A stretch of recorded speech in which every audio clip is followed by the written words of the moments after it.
Assalamu alaikum warahmatullahi wabarakatuh. आज बनाओ इस दही चिकन रेसिपी यम खतर एस 1.5 किलो ककुर छ नेमुत इस असल पर साफ तुमत करित मन त्राउस 1 चमच नून बे त्राउस 1 चमच मरचांगन बे त्राउस 1 चमच लिदर बे त्राउस जिंजर पेस्ट बे त्राउस 0 चमच ओड बे त्राउस मिक्स्ड मसाला 1 चमच बे त्राउस गरम मसाला 1 चमच बे त्राउस गार्लिक ते बे ग्रीन चिली छ हम त्राउस लकुट लकुट करित त्राउस चटित अथ मस बे त्राउस लिम एक जूस त्राउ इत कना ते विशु बे त्राउस जामुद दोद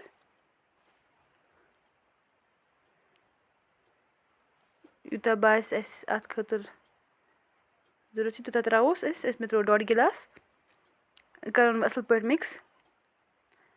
इथावन पत मैरिनेशन खतर 1 घंटस या अगर तह निश ज्यादा टाइम आसो तो हेक्यू तिस टाइमस थयत कम से कम गस रोजन 1 घंटस खतर मैरिनेशन खतर यपन युस तेल ये गरम कर त्राउस अहमद मसाल सब्ज तेज पत्ता बे त्राउस बडल तो बे त्राउस गंड इसमें थमी चटित हम त्राउ करो फ्राई तो विशु इत करना हम छिन ज्यादा डीप फ्राई करन कहीं इत गसन हम गसन तम पत युस ये चिकन ओस थोमुत अस मैरिनेशन खतर अत गो 1 घंट इत त्राउस अथ मज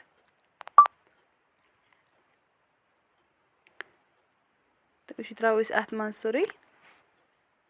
तो इत करोन फ्राई अथ मज युतान अथ साइडन तेल नेर कहीं तुतान अस ये अथ मज फ्राई करुन कम से कम गछ 1 घंटस थावन ये अगर तह निश ज्यादा टाइम आसो अम खोत तो हेक्यू थयित तिस टाइमस युता ये मैरिनेशन खतर थावन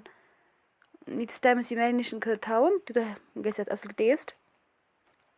तो विशु अथ लोग साइडन तेल थोड़ा नेरने मगर वन त्यूत फ्राई गोमुत कहीं वन थावन 2-3 मिनटन तो विशु द्राव असल पट अथ साइडन तेल बेश युस चिकन छ इत गोमुत असल सॉफ्ट बे मसाल अमन हुंद सरने हुंद फ्लेवर छ अथ मज आमुत तो वन त्राव इस अथ गेव या तो हेक्यू अदत बटर ते यूज करित करो इस असल पर मिक्स तो विशु ये गो असल पट फ्राई वन त्राव इस ड्राई मेथी इत करन असल पट मिक्स